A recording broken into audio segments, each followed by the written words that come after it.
Mamu ada nasi dalca. Okey, ni baru masak ni. Tadi punya dah habis. Ni untuk nasi kandak Mamu. Ni untuk nasi kandak. Kalau nasi dalca ni makan dengan kuah campur betul-betul sedap. Okey, sikit. Daging masak hitam. Okey, kuah kambing. Lepas tu kuah ayam. Ni pun ayam buat sendiri juga. Ni rempah buat sendiri. Rempah ayam, rempah daging semua mau buat sendiri. Okey, ni dia. Kuah paling penting sekali ialah kuah ayam bawang. Okey.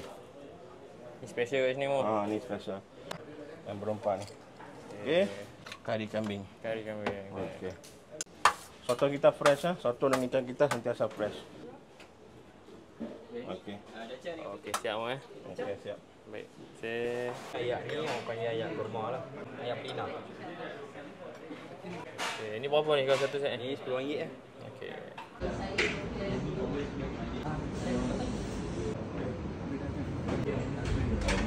Kita buka Isnin